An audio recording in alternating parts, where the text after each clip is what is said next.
अस्सलाम वालेकुम students, again Usman Noman आपकी केमिस्ट्री टीचर। आज हमारा लेक्चर नंबर 5 है और हम फर्स्ट चैप्टर में बेसिक डेफिनेशन को स्टडी कर रहे हैं। मैंने अब तक आपको बेसिक डेफिनेशंस केमिस्ट्री की बताई हैं।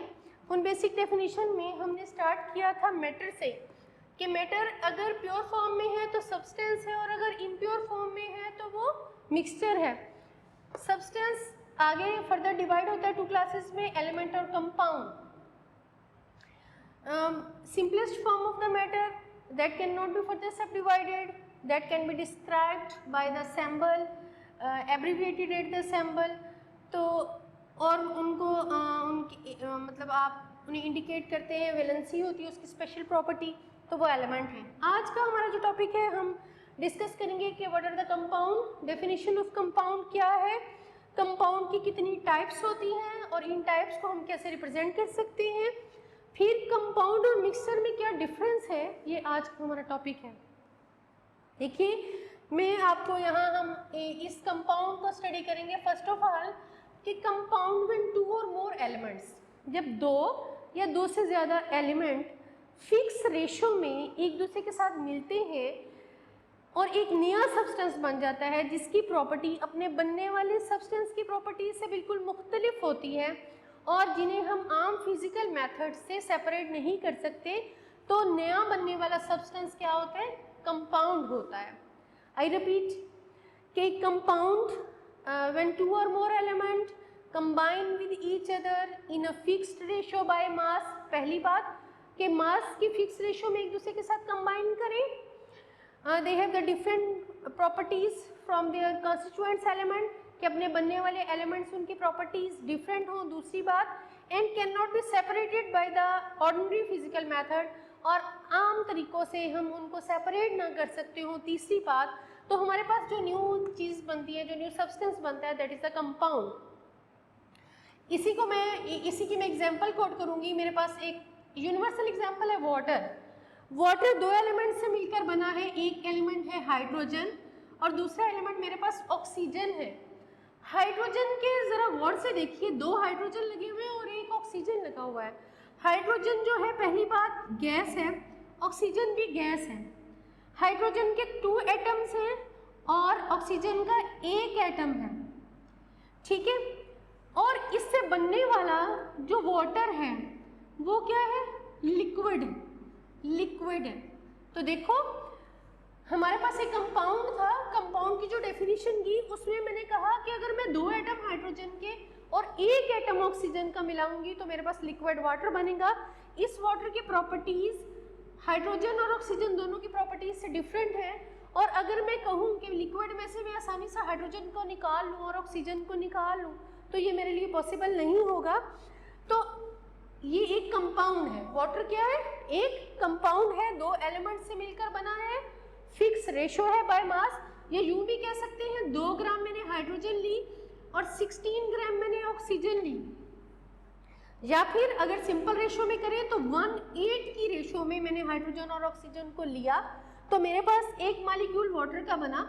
और ये वाटर जो है वो एक कंपाउंड है जिसकी प्रॉपर्टीज अपने बनने वाले एलिमेंट्स की प्रॉपर्टीज से इंटायरली डिफरेंट है। एक और एग्जाम्पल को कोट करते हैं। इसी तरह मैं 2 एलिमेंट और मिला लेती हूँ, मेरे पास एक और कंपाउंड है कार्बन डाइऑक्साइड। याद रखिए आप अगर C बड़ा लिखते हैं तो O भी बड़ा लिखेंगे। ये ऑक्सीजन का सैंपल है, ये कार्बन का सैंपल है, ये 2 डिफरेंट एलिमेंट हैं। कार्बन एक गैस है, ऑक्सीजन भी एक गैस है। दोनों से बनने वाला कार्बन सॉलिड फॉर्म में भी एग्जिस्ट करती है, जिसे आप वो कहते हैं आपकी पेंसिल का सिक्का ग्रेफाइट का है, कार्बन की एक फॉर्म है। डायमंड कार्बन की एक फॉर्म है, वुड कार्बन की एक फॉर्म है। तो ये सॉलिड फॉर्म में नेचर में एग्जिस्ट करता है, ये गैस फॉर्म में एग्जिस्ट करता है। इनसे जो बनने वाला कार्बन डाइऑक्साइड है वो गैसियस फॉर्म में हमारा एग्जिस्ट करता है। ये वो वाली गैस है जो हमारी बॉडी में प्रोड्यूस होती है during the process of oxidation of food. हम इसे एक्सहेल करते हैं और प्लांट फोटोसिंथेसिस में इस्तेमाल करते हैं।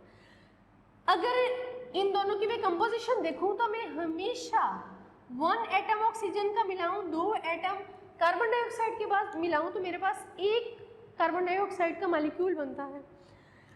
इसी तरह कार्बन का एटॉमिक मास होता है 12 ग्राम, ऑक्सीजन के 2 एटम हैं, ये 32 ग्राम होगा, या हम ये कह सकते हैं 3:8 की रेशो, सिंपल 3:8 की रेशो में मिलाऊंगी तो मेरे पास कार्बन डाइऑक्साइड बनेगा, जिसकी प्रॉपर्टीज अपने बनने वाले एलिमेंट्स की प्रॉपर्टी से इंटायरली डिफरेंट है और मैं इसे आम फिजिकल मेथड से सेपरेट नहीं कर सकती। तो मेरे पास ये कंपाउंड है, ठीक है। अब कंपाउंड दो तरह के होते हैं, मैंने लिख रखा है कंपाउंड 2 टाइप के होते हैं, आयनिक कंपाउंड्स भी और कोवेलेंट कंपाउंड भी। मैंने आपको पिछले लेक्चर में बताया था कि बॉन्ड जो बनता है, यहाँ देखो दो एटमों ने मिलकर आपस में बॉन्ड बना रखा है। कार्बन को ऑक्सीजन की ज़रूरत है और ऑक्सीजन को कार्बन के इलेक्ट्रॉन के साथ बॉन्ड बनाना है ताकि ये दोनों अपना ऑक्टेट या डुप्लेट सेटिस्फाइड रख सकें। तो इसी तरह बॉन्ड या तो शेयरिंग से बनता है और या फिर कंप्लीट डोनेशन से बनता है।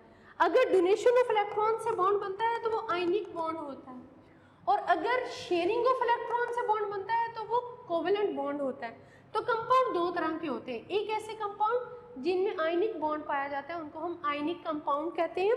उनकी एग्जांपल मैं कोड करूंगी। आयनिक कंपाउंड में सोडियम क्लोराइड है, सोडियम के आउटरमोस्ट शेल में एक इलेक्ट्रॉन था और क्लोरीन के आउटरमोस्ट शेल में, ये सोडियम है, ये क्लोरीन है, क्लोरीन के आउटरमोस्ट शेल में कितने इलेक्ट्रॉन? 7 इलेक्ट्रॉन, 7। तो ये सोडियम अपना एक इलेक्ट्रॉन क्लोरीन को दे देगा, नतीजतन सोडियम के ऊपर पॉजिटिव चार्ज और क्लोरीन के ऊपर नेगेटिव चार्ज आएगा और इनके दरमियान जो बॉन्ड बनेगा वो सोडियम क्लोराइड के दरमियान बॉन्ड, चूंकि डोनेशन ऑफ इलेक्ट्रॉन से बना इसलिए कौन सा बॉन्ड होगा? आयनिक बॉन्ड होगा। तो बॉन्ड जो हमारे पास बनेगा वो कौन सा बॉन्ड बनेगा? वो आयनिक बॉन्ड बनेगा। तो आयनिक कंपाउंड क्रिस्टलाइन फॉर्म में एग्जिस्ट करते हैं। जैसे मैं आपको एक एग्जांपल दूं कि सोडियम क्लोराइड है, सोडियम क्लोराइड को रॉक साल्ट भी कहते हैं, टेबल साल्ट भी कहते हैं, रॉक से निकलता है इसलिए रॉक साल्ट है, हमारे हर खाने में इस्तेमाल होता है इसलिए टेबल सॉल्ट भी कहते हैं। तो सोडियम क्लोराइड का जो स्ट्रक्चर है वो क्यूबिकल होता है, ये क्यूब की फॉर्म में क्रिस्टल की शक्ल में होता है और इस क्रिस्टल में हमेशा इसका ये स्ट्रक्चर क्यूबिक होगा। इसमें हर सोडियम आयन क्लोराइड आयन से घिरा हुआ होगा। इस सोडियम के आउटर पे ये 2 क्लोरीन है और हर क्लोरीन सराउंड होगा सोडियम आयन से। तो जो आयनिक कंपाउंड होते हैं वो इंडिपेंडेंट मॉलिक्यूल की फॉर्म में एग्जिस्ट नहीं करते, वो क्रिस्टलाइन 3 डायमेंशनल स्ट्रक्चर होता है। 3 डायमेंशनल का मतलब तीनों एक्सिस के साथ, एक्स एक्सिस और इधर करें तो ये वाई एक्सिस और ये एक्स वाई और ये वाला जेड एक्सिस। जब हम एक्सप्लेन करते हैं यूं, एक्स एक्सिस, वाई एक्सिस और जी एक्सिस तीनों साइड्स पे इसका 3 डायमेंशनल स्ट्रक्चर रिपीट हो रहा हो तो हम कहते हैं कि ये 3D स्ट्रक्चर है, 3 डायमेंशनल स्ट्रक्चर है। तो आयनिक कंपाउंड हमेशा 3 डायमेंशनल स्ट्रक्चर में होते हैं और हर एक आयन अपने ऑपोजिट आयन से सराउंड किया हुआ होता है। मतलब सोडियम आयन को chlorine ion chloride ion surround किए होंगे और हर क्लोराइड आयन को सोडियम आयन सराउंड किए होंगे क्रिस्टल के अंदर। और आयनिक कंपाउंड को हम उनके फॉर्मूला यूनिट से रिप्रेजेंट करते हैं। किस तरह रिप्रेजेंट करते हैं? फॉर्मूला यूनिट से। मतलब मैं अगर कहूँ कि ये मेरे पास एक आयनिक कंपाउंड है तो मैं इस आयनिक कंपाउंड का कहूँगी कि इसका ये फॉर्मूला यूनिट है। क्या है? Formula unit. आयनिक कंपाउंड को हम फॉर्मूला यूनिट से रिप्रेजेंट करते हैं, ठीक है। इसी तरह ऐसे कंपाउंड जो शेयरिंग ऑफ इलेक्ट्रॉन से बने उन्हें क्या कहते हैं? कोवेलेंट कंपाउंड कहते हैं। कोवेलेंट कंपाउंड में मैं एक एग्जांपल आपको उस दिन भी दी थी कि हमारे घरों में नेचुरल गैस इस्तेमाल होती है जिसे हम सुई गैस कहते हैं, क्योंकि ये सुई के मुकाम से निकली है। नेचुरल गैस इसलिए कहते हैं कि ये नेचुरली अकरिंग है, फॉसिल फ्यूल से हमें मिलती है। तो इसका सिंपल फॉर्मूला होता है CH4। एक कार्बन के आउटरमोस्ट शेल में 4 इलेक्ट्रॉन होते हैं। इसे अपना ऑक्टेट मुकम्मल करने के लिए 4 और इलेक्ट्रॉन की ज़रूरत होती है। तो ये शराकत करता है हाइड्रोजन के साथ इन 4 इलेक्ट्रॉन की और नतीजतन जो बॉन्ड बनता है वो कोवेलेंट बॉन्ड होता है। तो कोवेलेंट कंपाउंड की एग्जांपल जहां बॉन्ड शेयरिंग ऑफ इलेक्ट्रॉन से बनता है तो ऐसे कंपाउंड्स को हम कोवेलेंट कंपाउंड कहते हैं। कोवेलेंट कंपाउंड इंडिपेंडेंट मॉलिक्यूल की फॉर्म में एग्जिस्ट करते हैं और ये मॉलिक्यूलर फार्मूला से रिप्रेजेंट होते हैं। किस तरह रिप्रेजेंट होते हैं? मॉलिक्यूलर फार्मूला से, ठीक है, मॉलिक्यूलर फार्मूला से रिप्रेजेंट होते हैं। इसमें आप मीथेन की एग्जांपल ले लीजिए, इसमें आप ग्लूकोज की एग्जांपल ले लीजिए, इसमें आप मिथाइल अल्कोहल, इथाइल अल्कोहल की एग्जांपल ले लीजिए, जहां सारा में बॉन्ड शेयरिंग से बनेगा। इसमें हाइड्रोजन क्लोराइड की एग्जांपल ले लीजिए। ये सब कोवेलेंट कंपाउंड हैं और ये मॉलिक्यूलर फार्मूला से रिप्रेजेंट होते हैं। एक और बात कि आयनिक कंपाउंड के sharp melting and boiling point होते हैं। शार्प का मतलब ये होता है, जैसे सोडियम क्लोराइड है, एक तो इसका सॉलिड फॉर्म में एग्जिस्ट करता है, इसका बॉइलिंग पॉइंट जो है, मेल्टिंग पॉइंट सॉरी 801 होता है। तो जहाँ 801 डिग्री आएगा वहाँ सोडियम क्लोराइड मेल्ट होगा। तो शार्प का मतलब होता है एग्जैक्ट पॉइंट पे जाके उसको मेल्ट हो जाना या एग्जैक्ट पॉइंट पे जाके उसको बॉयल होना, तो उनके sharp melting and boiling point होते हैं। जबकि कोवेलेंट कंपाउंड के low melting and boiling point होते हैं, ये थोड़े टेम्परेचर पे बॉयल या मेल्ट हो जाते हैं, ठीक है। इसी तरह मैंने कुछ कंपाउंड्स की एग्जांपल लिख रखी है। वाटर है, हमारे पास एक यूनिवर्सल कंपाउंड है कॉपर सल्फेट, जिसे आप नीला थोथा भी कहते हैं। दो एलिमेंट से मिलकर बना है, कॉपर और सल्फेट से। एलिमेंट 3 है, कॉपर, सल्फर और ऑक्सीजन। लेकिन अगर मैं बात करूं तो ये एलिमेंट है, याद रखिए, और मैंने ये बताया था ये ग्रुप ऑफ एलिमेंट है, रेडिकल है, ठीक है। तो कॉपर और सल्फेट से मिलकर कॉपर सल्फेट बनता है। सोडियम क्लोराइड रॉक साल्ट है, जिसे आप टेबल सॉल्ट भी कहते हैं, या सोडियम क्लोराइड, इसका केमिकल नेम है। सिलिका ऑक्साइड सैंड, ये उसका फार्मूला है। मैग्नीशियम सल्फेट, मैग्नीशियम का सिंबल Mg है, सल्फेट SO4 है, दोनों मिलके मैग्नीशियम सल्फेट बनाते हैं। KMnO4 पोटेशियम परमैंगनेट, लाल दवाई जिसे हम एंटीसेप्टिक के तौर पे घरों में टैंकियां साफ करने के लिए इस्तेमाल करते हैं। जरासीम कश होता है, पोटेशियम परमैंगनेट। कैल्शियम कार्बोनेट, ये कैल्शियम का सैंपल है, ये कार्बोनेट का सैंपल है। संगमरमर जो पत्थर की शक्ल में हमारे घरों में मौजूद है। कैल्शियम ऑक्साइड, कैल्शियम और ये ऑक्सीजन है। कैल्शियम ऑक्साइड चूना कली करने के लिए इस्तेमाल होता है दीवारों पे, ठीक है। इसी तरह सोडियम, एक एग्जांपल मैंने थोड़ी डिफरेंट लिखी है, गौर कीजिए। ये सोडियम कार्बोनेट के साथ मैंने डॉट लगा रखा है, ये मैंने डॉट लगा रखा है, और आगे मैंने लिखा है 10H2O। तो ये फॉर्मूला है सोडियम कार्बोनेट वॉशिंग सोडे का। जो सोडा हम सर्फ वगैरह जो हम कपड़े धोने के लिए इस्तेमाल करते हैं, लेकिन 10H2O का मतलब है कि 10 वाटर के मॉलिक्यूल इसके फॉर्मूले में लगे हुए हैं। इसमें वाटर ऑफ हाइड्रेशन मौजूद है। जैसे हम कहते हैं ना कि किस चीज़ में मॉइस्चर आ गई है, तो 10 water molecule as a moisture इसके साथ अटैच होते हैं। इसीलिए सर्फ को, वॉशिंग सोप को कभी हाथ लगाएं तो हमें वो थोड़ा उसमें नमी महसूस होती है। तो ये हाइड्रेटेड वाटर मॉलिक्यूल होते हैं जो किसी भी कंपाउंड के साथ लगे हुए होते हैं। तो ये सब एग्जांपल कंपाउंड्स के हैं। कंपाउंड्स आयनिक भी हैं और कोवेलेंट भी हैं। आयनिक फार्मूला यूनिट से रिप्रेजेंट होंगे, कोवेलेंट कंपाउंड मॉलिक्यूलर फार्मूला से रिप्रेजेंट होंगे। आयनिक कंपाउंड 3 डायमेंशनल स्ट्रक्चर होगा, sharp melting and boiling point होंगे, इनमें ये एज अ इंडिपेंडेंट मॉलिक्यूल के फॉर्म में एग्जिस्ट करेंगे और इनके low melting and boiling point होंगे। अच्छा, आगे हम बात करते हैं, आगे जरा नोटिस कीजिएगा मिक्सचर। उस दिन हमने ये मिक्सचर पढ़ा था कि impure form of matter is called as mixture, और मिक्सचर होमोजीनस भी हो सकता है और मिक्सचर हेट्रोजीनस भी हो सकता है। होमोजीनस मैंने आपको बताया था कि homogeneous mixture has same composition through out, जिसमें हम फेस सेपरेशन ना कर सकते हो, और हेट्रोजीनियस मिक्सचर जिसमें हम फेस सेपरेशन कर सकते हो, they have no uniform composition throughout. For example, mixture में व्हेन 2 और more elements combine with each other, जब 2 या 2 से ज़्यादा एलिमेंट आपस में मिलते हैं इस तरह कि उनमें फिक्स रेशो बाय मास नहीं होती, किसी भी तरह मिला दो। सपोज दैट आप मिक्सचर घर में तैयार कर रहे हो, वाटर सोल्यूशन बना रहे हो, सोडियम क्लोराइड का सोल्यूशन बना रहे हो, आपने पानी लिया किसी भी क्वांटिटी में, उसमें नमक मिला दिया। अब ये सोडियम क्लोराइड का सोल्यूशन है वाटर के अंदर, लेकिन इसमें ना तो सोडियम क्लोराइड की कंपोजिशन हमने खास डाली है, ना ही वाटर, हमने ऐसे ही मिक्स कर दिया है मिक्सचर, लेकिन कोई भी फिक्स्ड कंपोजिशन बाय मास नहीं डाली है। इसी तरह एयर है, हमारी हवा है, मिक्सचर है, देखिए हवा में बहुत सी गैसेस हैं, ऑक्सीजन, नाइट्रोजन, हमारे पास कार्बन है, नोबल गैसेस हैं, लेकिन इसमें ये गौर कीजिए कि नाइट्रोजन की परसेंटेज 78%, ऑक्सीजन की परसेंटेज 21%, नोबल गैसेस बहुत माइनर अमाउंट्स में मौजूद हैं, कार्बन डाइऑक्साइड 0.03% है। तो इनमें कार्बन की, ऑक्सीजन की परसेंटेज वेरी करती रहती है हमारी पोल्यूशन की बेस पे। तो एयर जो है वो हेट्रोजीनियस होमोजीनियस मिक्सचर है।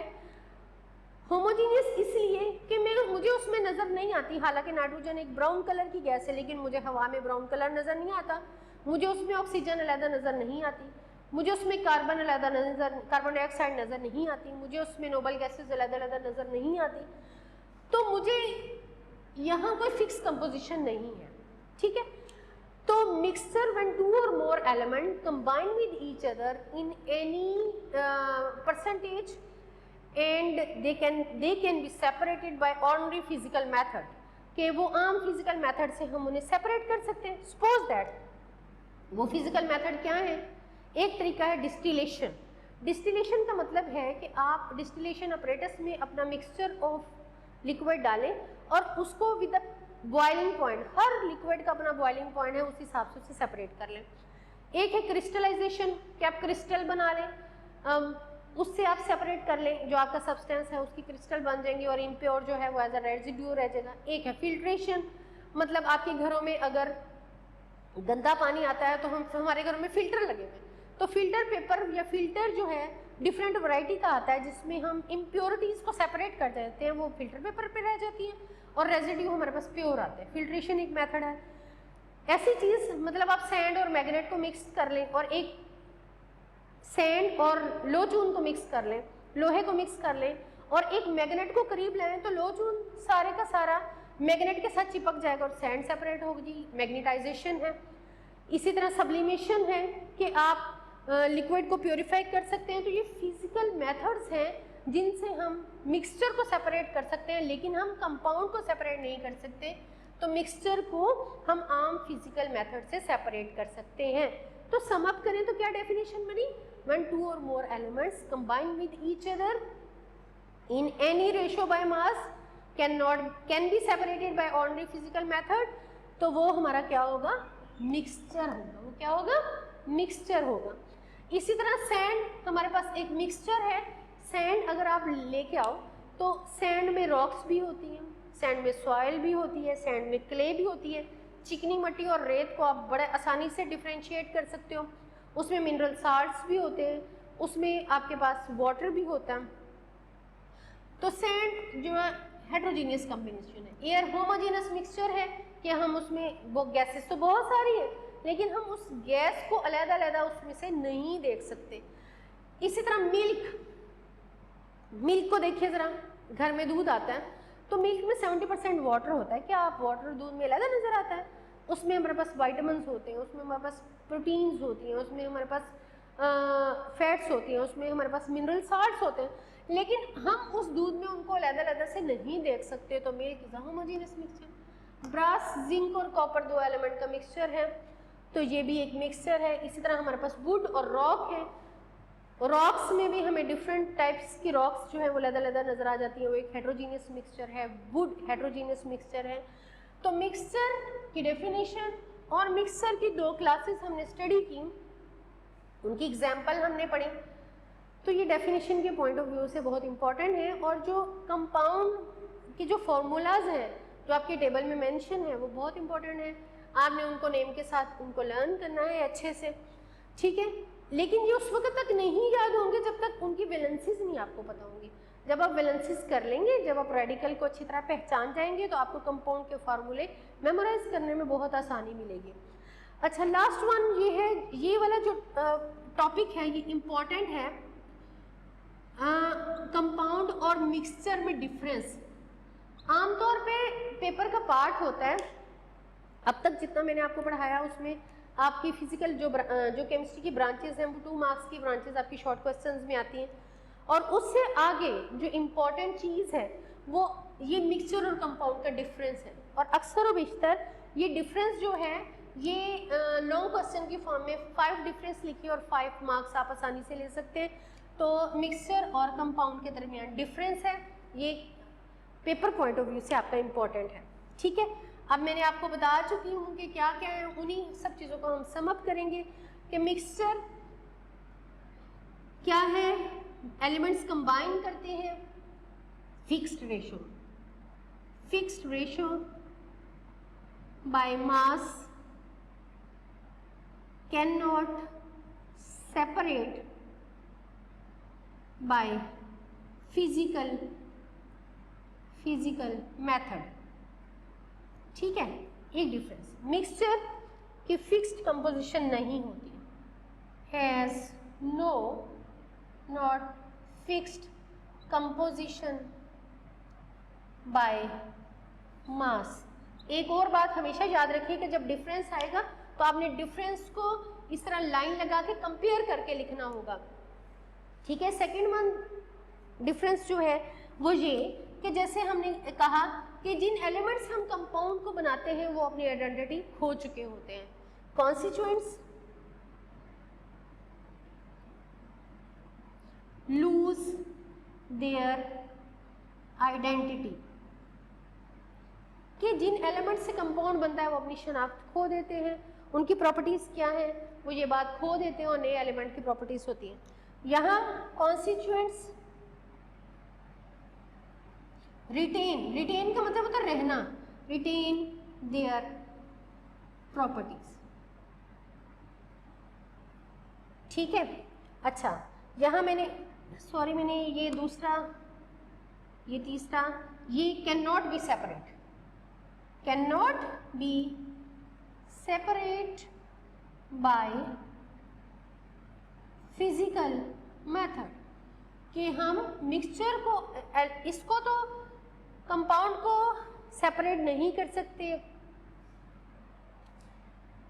यहां से can not separate by physical method, लेकिन जो हमारा मिक्सचर है हम उन्हें फिजिकल मेथड से सेपरेट कर सकते हैं।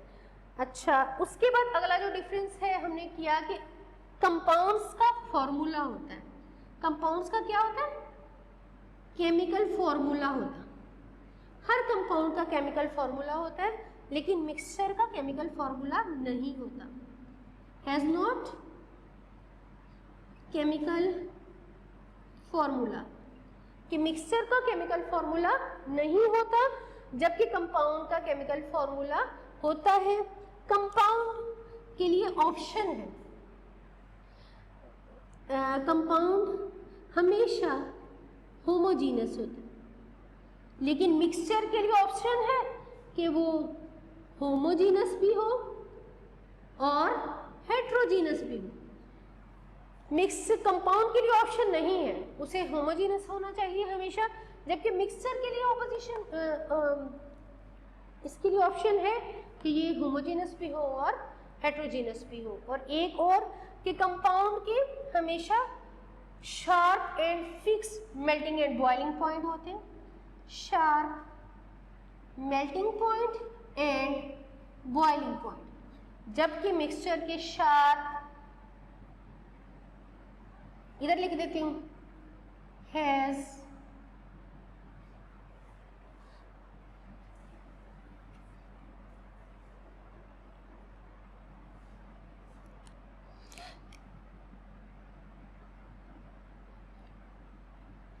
Not sharp melting point and boiling point. तो ये डिफरेंस है, 5 नंबर के डिफरेंस है, 5 ही मार्क्स, 5 डिफरेंसेस हैं और 5 मार्क्स ही आते हैं लॉन्ग क्वेश्चन में। तो ये इनके दरमियान डिफरेंस है। ठीक है, इसके आगे टेस्ट सेल्फ है, तो हर जब टॉपिक एंड होता है और उसके साथ जो टेस्ट सेल्फ होती है काइंडली उस पर फोकस कीजिएगा। उसमें कोई भी क्वेश्चन अगर आपको समझ में ना आए तो मुझसे डिस्कस करना है और उसे लाइटली नहीं लेना है, क्योंकि शॉर्ट क्वेश्चन अक्सर टेस्ट सेल्फ में से भी बन जाते हैं। होपफुली आपने अंडरस्टैंड कर लिया होगा। अगर आप कोई प्रॉब्लम फील करें तो आप मुझसे उसके मुतालिक क्वेश्चन करें। अल्लाह ताला आपका हामी और नासिर रहे और आपको सेहत जैसी दौलत से माला माल करें।